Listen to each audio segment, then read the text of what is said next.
All right, minimum day assignment. I've expanded it so we have some more room to show here. And uh, zoom in a little bit. So with this problem, we are going to FOIL it or multiply it out. So 3 times the first -5, we'll get -15. 3 times 6i, that's plus 18i. 2i times -5, -10i. And then 2i times 6i is going to give us plus 12i squared. Now remember what we learned is that I squared equals -1. Okay, so we're going to take -1 and replace our I squared. So we'll have -15. 18i minus 10i is going to be plus 8i. Plus 12 times I squared is going to be -1. Okay, so we'll have -15 plus 8i minus 12. Combine our like terms, we'll get -27 plus 8i is our answer. That's how you do that problem there with imaginary numbers. Okay, moving on. Divide. You can divide any way you'd like. If you're doing synthetic division, which most people seem to favor, you're going to write, if it's x cubed is our first term, then you would have a 2. Then notice, so it's x cubed, x squared. So we'll have -9 there. X to the 1, or just regular x, is -10. And then a plain number, 23. Now we're dividing, the number that we put to the left is going to be whatever makes this equal to 0. So x minus 5 equals 0. Add 5. Okay, so 5 is the number we put on the left side here. This 2 gets dropped down. That's our first step. Okay, so we go 5 times 2. So 5 times 2 gives us 10. We then combine -9 and 10. We get 1. 5 times 1 gives us 5. -10 plus 5, we get -5. 5 times -5, we get -25. And that gives us a remainder of -2. So when we go and back fill them in, that's that's going to be 2x squared because we're dividing on an x. So if it's to the third power, that makes sense that it would leave us with 1 less, x squared. This is going to be plus 1x to the 1 power. So it starts off x squared, and then it's x to the 1, minus 5, just a plain number. And then it's minus 2, and that's our remainder. And we put this x minus 5 underneath, okay, to get a fraction there. So our answer is going to be that guy there, okay? If I do number 3, okay, so here we have a missing term. Notice it goes x squared, and then there's no x term. So we need to rewrite this as 8x squared plus 0x minus 5. Okay, and that's divided by x plus 1. Okay, now if we do not long division, synthetic division, we have an 8 for the x squared. And then our x term, 0, it's crucial you have that 0, and then -5. X plus 1, we set that equal to 0, and we solve, we get -1. That means that -1 goes on the outside here. Okay, bring down our 8. -1 times 8 gives us -8. Combine these terms, 0 plus -8, we get -8. Multiply, negative times a negative is a positive. That gives us a positive 3. Now we started off, we had x squared, we're dividing by an x, so we're going to have 1 less. It's going to be 8x to the 1, or just 8x. Okay, you don't have to show that 1 there. Minus 8, just a plain number, plus 3, and this is going to be our remainder. Remember, we put whatever we're dividing by goes underneath there, x plus 1. Okay, and that's your answer.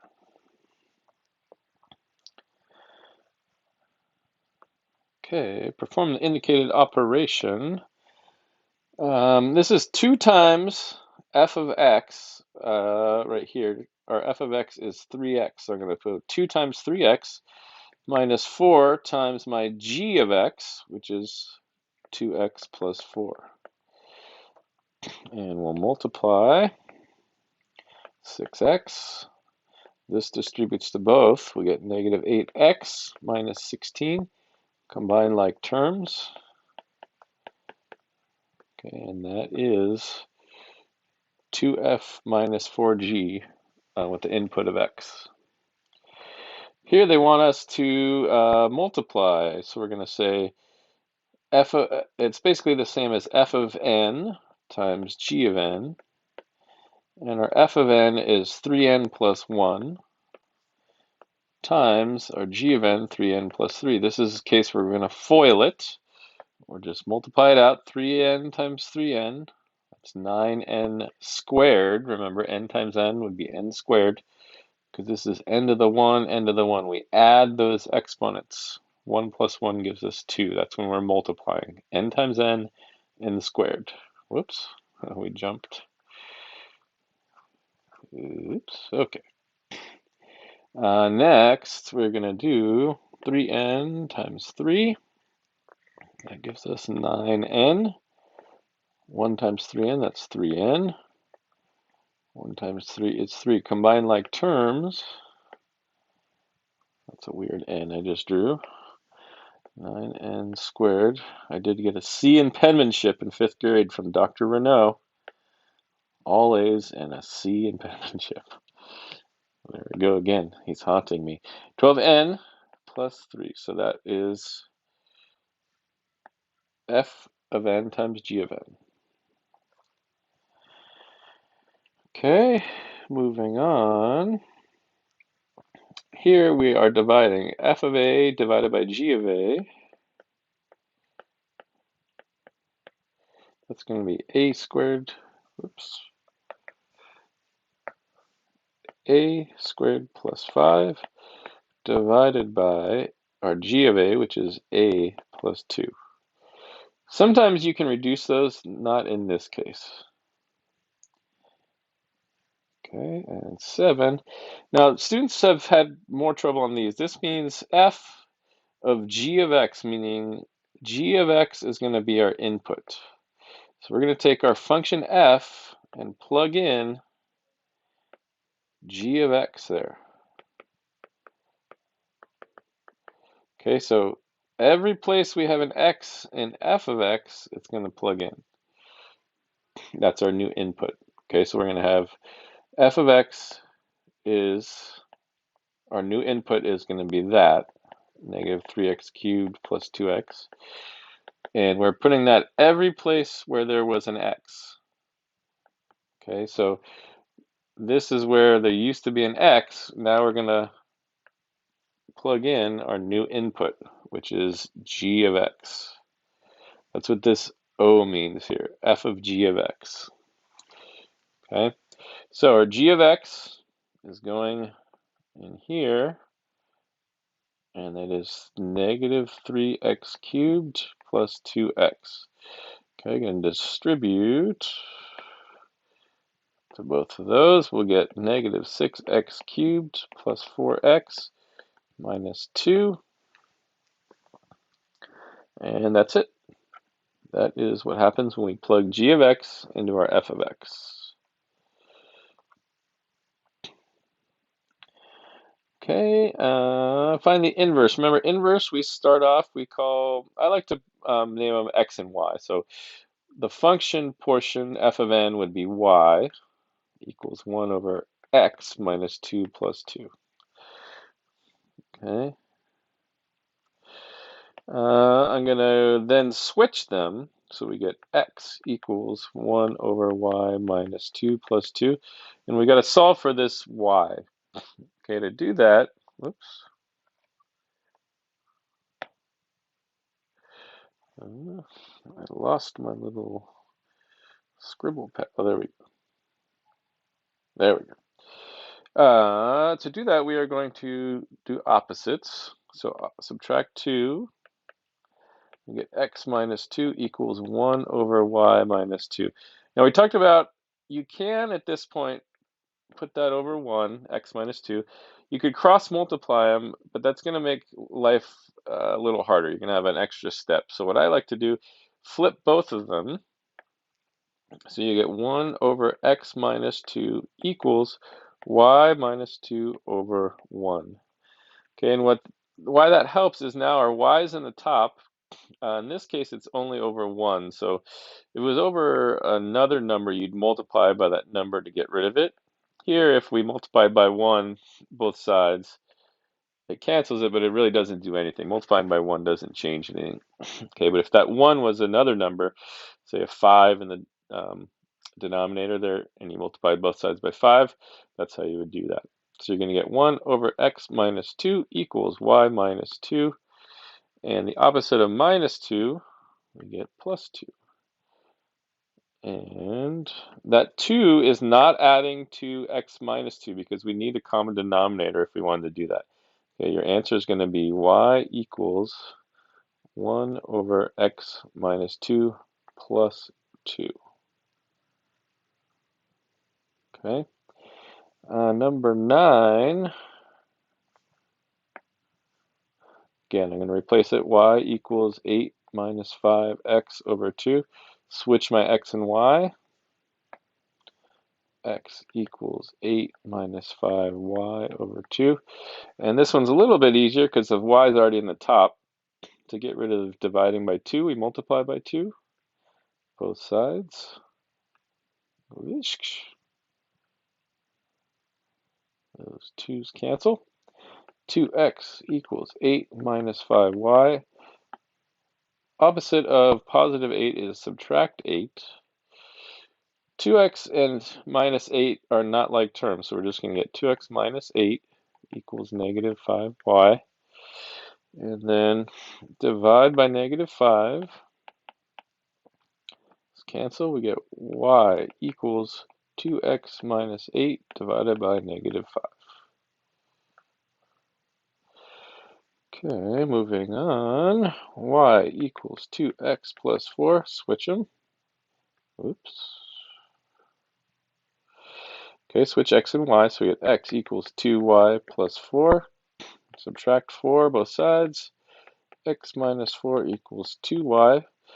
Opposite of 2y, or multiplying, is divide. So y equals x minus 4 over 2.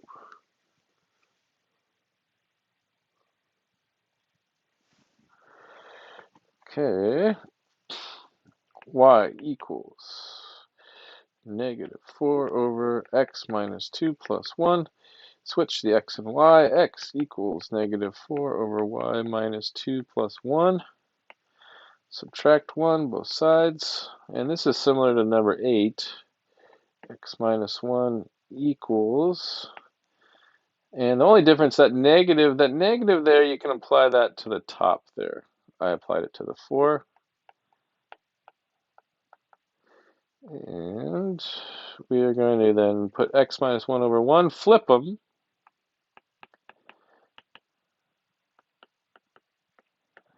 And this is dividing by negative 4. This is the case where we talked about where you would multiply then by negative 4 both sides. Cancels. Negative 4 over x minus 1 equals y minus 2. Opposite of minus 2, add 2. Again, those cannot combine because it doesn't have a common denominator. The common denominator there would need to be x minus 1. So since this is just plain 2, we'll get negative 4 over x minus 1 plus 2 equals y. And that is our answer.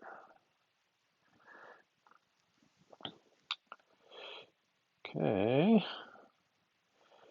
Y equals, and now remember, if you read up here, these problems 11, 12, and 13 are honors problems. Okay, so if you're college prep, you can fast forward through these. And basically they involve negatives and fractions. Okay. So we're going to switch them. X equals -5 minus 7/4 y. And then opposites, so +5.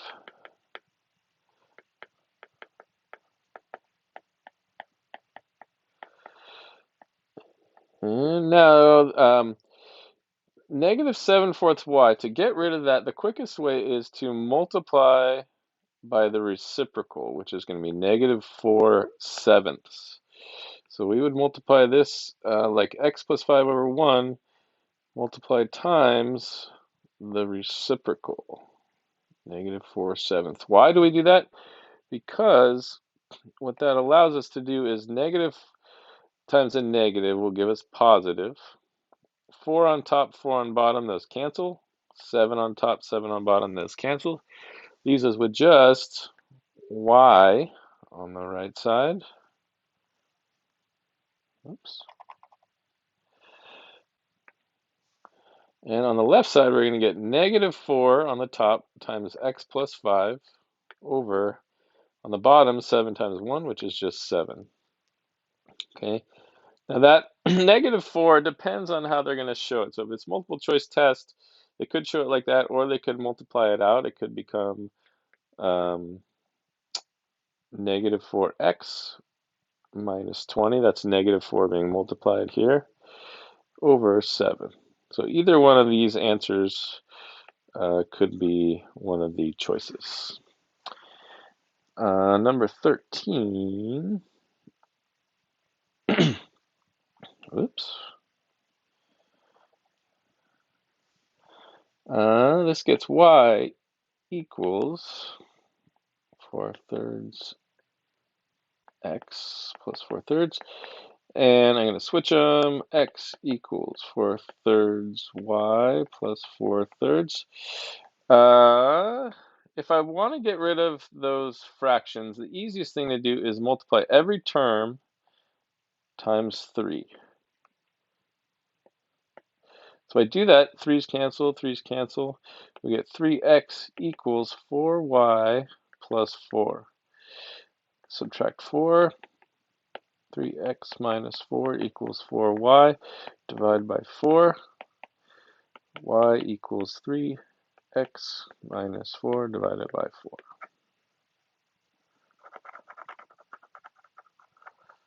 Alrighty, moving on. 14. Y equals. Get pumped. Get pumped, everybody. It's a lot of problems, I realize. Okay. We're going to switch them. X and Y. X equals y minus 2 to the 3rd power plus 1. And it is a lot of problems, but we always have a lot of problems because that's how things get into our memory. That's just human nature. And if we don't do that, then you don't remember. Or it goes from short term, never gets to long term. All right, opposites. Plus 1, we subtract 1. X minus 1 equals y minus 2 to the 3rd power. How do we get rid of that to the 3rd power? The opposite of raising something to a power is taking the root. So in this case, to the 3rd power, we take the cube root. Okay, that leaves us with y minus 2 equals cube root of x minus 1 on the left, and then opposite of minus 2 plus 2, and we're going to get y equals cube root x minus 1 plus 2. That 2 does not add into the root, okay, because it is just a regular plain 2. So that's your answer. Here, y equals 2x cubed plus 3. Switch x and y. Subtract 3.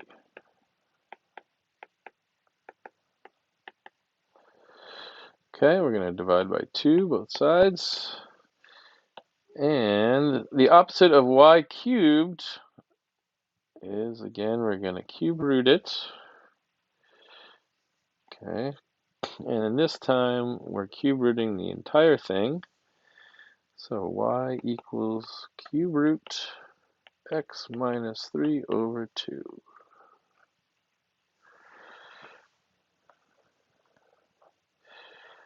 Okay.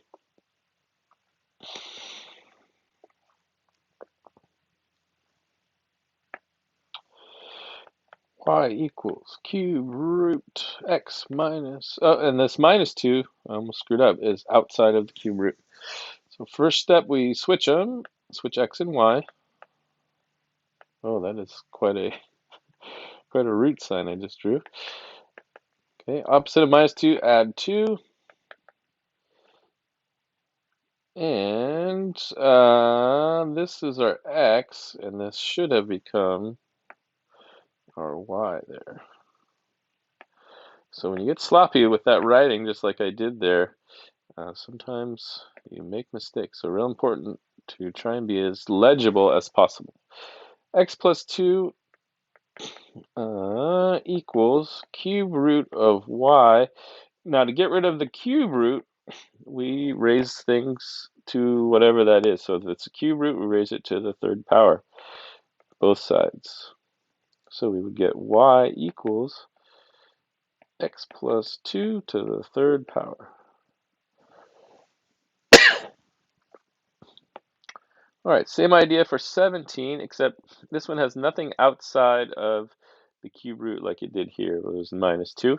So we can initially, well, first we got to write, sorry, y equals cube root x plus 2 over 2, switch x and y.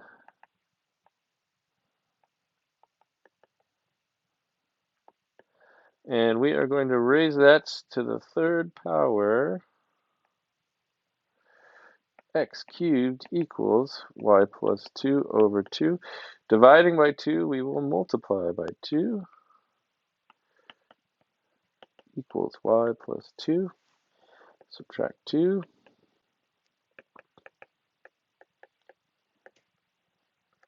Is our answer. Okay, are they inverses? We're going to take one of them, plug it into the other one, and see if it reduces down to just that variable, in this case n. So I'm plugging in for my n. Notice I put a big parentheses, that's where that's going to go. The f of n is going to go in there. So negative 3n plus 1. There's nothing in front. The only thing in front is a 1, so that wouldn't change anything inside. So you can actually just take those parentheses away. Negative 3n plus 1 plus 5 over 2. Okay, and we can combine. We have some like terms here. We're going to get 6. 5 plus 1 is 6, and negative 3n all over 2.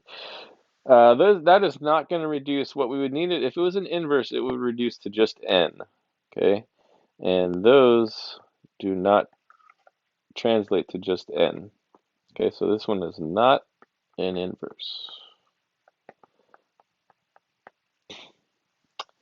And remember, inverse was when we would have one function, and let's say we had 0, 1, 2, and then this gave us 5,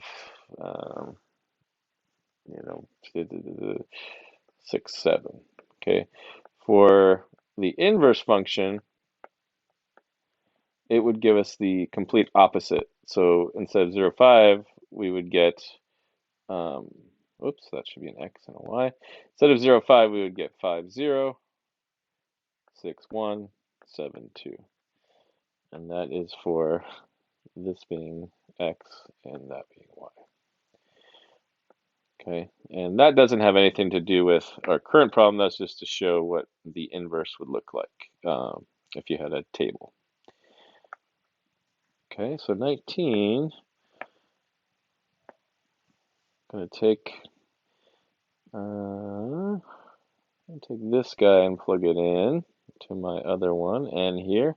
Works either way, and we're going to get the cube root of n plus 1 minus 2, that's plugged into n there, plus 2 to the third power minus 1. Okay, so I plugged in to n, I plugged in my upper equation. Okay, now, again, since there's no number outside multiplying, it's like a 1 there, you can think of it as just cube root of n plus 1 minus 2 outside the root, and then we have the plus 2 cubed minus 1. What's convenient for this is that negative 2 and plus 2 cancel.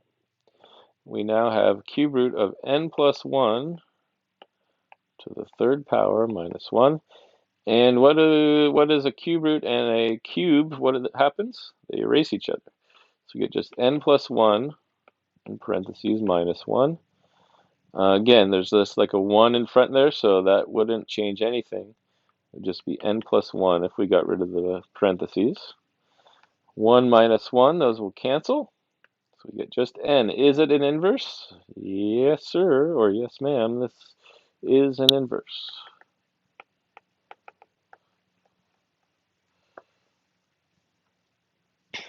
Okay. 20, again, I'm going to take one of them, plug it into the other one, and that's going to be, instead of n plus 5, like f of n is, we're going to have n minus 5 plus 5. That's because n minus 5 is plugging in to that n there, and that n is represented with these parentheses. Okay.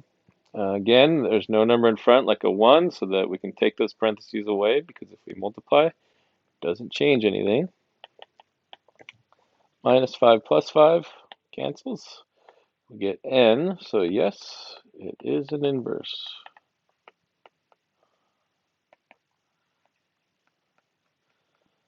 Is an inverse, not and an inverse. All right. Moving on, getting close to the end. Woohoo, we got 4 more. Perform the indicated operation.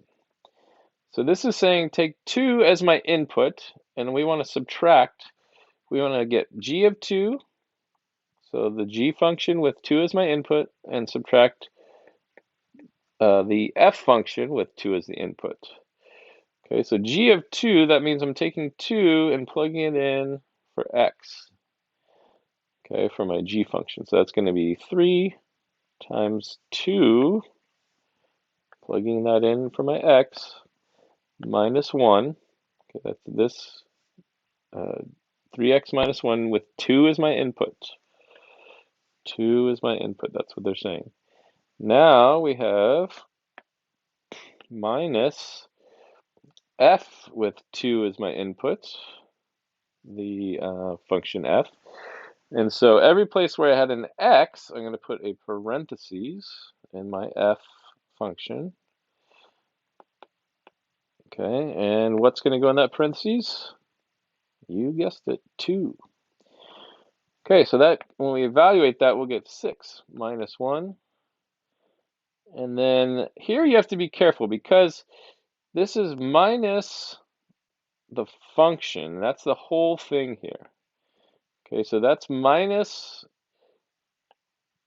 and we have to evaluate inside our PEMDAS, right? You're going to do parentheses first,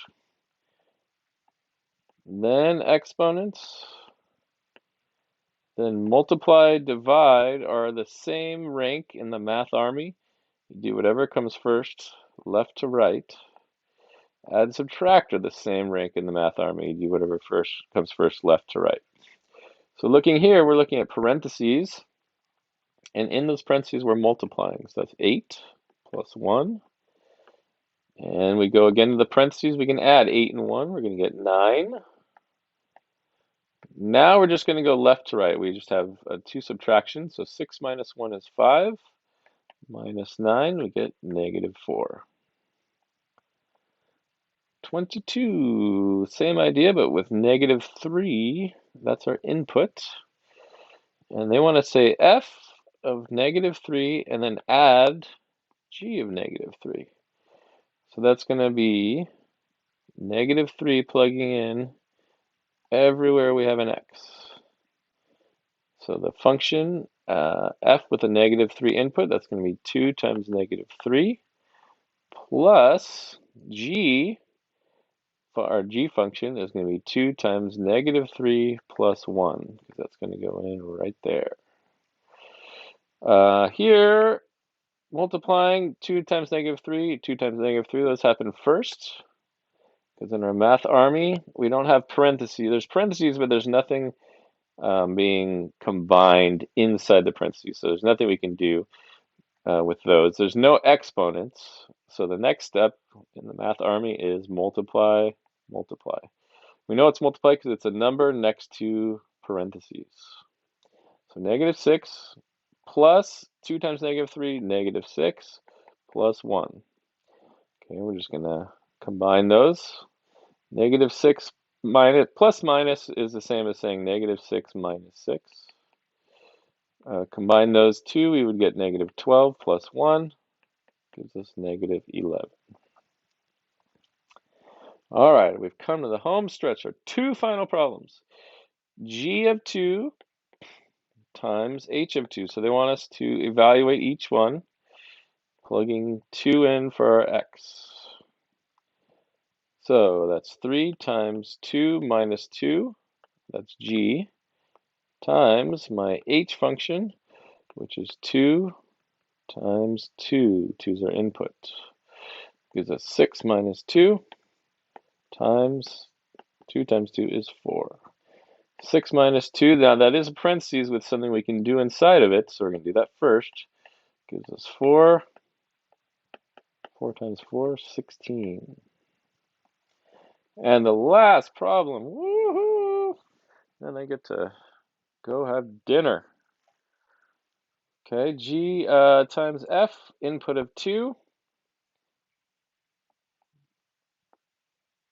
And this one has more than one place, which is possible, right? So G of 2 times F of 2. And my G function is 2 times T minus 3 times my F function, which is T squared minus 2T. Notice every place I was needing to fill in a T, I left it with parentheses. So that means this 2 is our input. We plug it in here. And then we go to our F of 2. Going to plug it in for T there. Plug it in for that second T. Okay, now we're just evaluating. And inside the parentheses, we're going to do 2 times 2 gives us 4 minus 3 times. Inside the parentheses, exponents is going to be our biggest one before we multiply. So 2 squared, that's, remember, 2 times 2. That means 2 squared. 2 times 2 gives us 4. And then minus, we're going to multiply first. 2 times 2 gives us 4. 4 minus 3 gives us 1. 1 times 0. Our answer is 0. Is that it, or is there? Yep, that's it. Okay, there are your answers, in case you need to check. And I hope you enjoyed my working these problems out. And let me know if you have any more questions.